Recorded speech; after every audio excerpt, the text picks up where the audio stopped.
السلام عليكم ورحمة الله وبركاته. احنا في منطقة السد هنا في دهب، واحنا فوق على الجبل زي ما انتوا شايفين. الجبل محوطنا هون، وهنا السيل بينزل من على الحتة دي. الارض دي عاملينها للمية اللي بتبقى متحوشة في الجبل وتنزل من على السيل دون اهو، زي ما انتوا شايفينه كده اهو. احنا دلوقتي هنا في بطن الجبل اهو اهو كده بقى. لو نزلنا على تحت، دي منطقة دهب من تحت اهي، الشاليهات والفلل زي ما انتوا شايفين كده. نقربها شوية.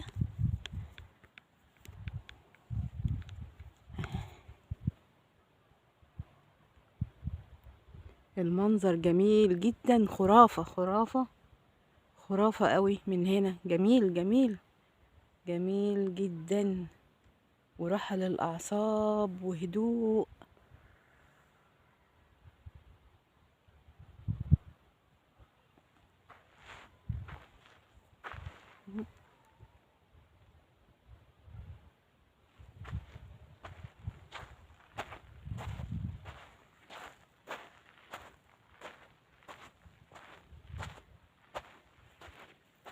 وهنا أنا طالعة الجبل كده فوق عند مجرى السيل هون، الحتة اللي بتاعة السد اللي بينزل من عليها المية من على الجبل من فوق.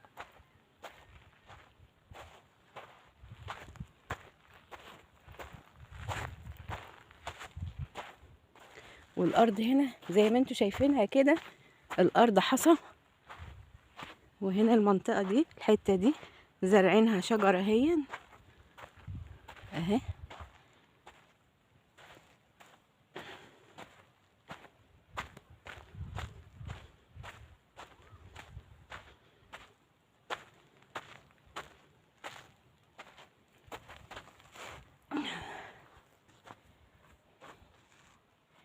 شايفين عاملينها ازاي؟ نازلة بميلان خالص، نازلة من عند الجبل من فوق بميلان على تحت، عشان المية تنزل تجري في المجرى ده اللي انتوا شايفينه اهو. كل ده كده مجرى للمية على تحت.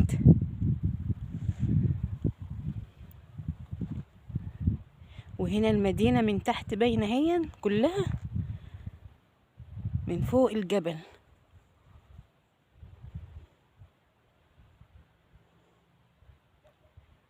وممكن اللي عايز مثلا يشوي مشاوي حاجات بيجي وبيقعد هنا وبراحته في الهدوء الجميل الحلو ده.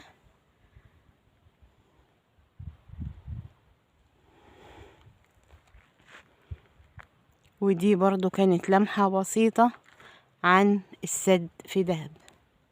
والسلام عليكم ورحمة الله وبركاته، ومنتظرين آرائكم في الفيديوهات الجميلة دي. باي باي.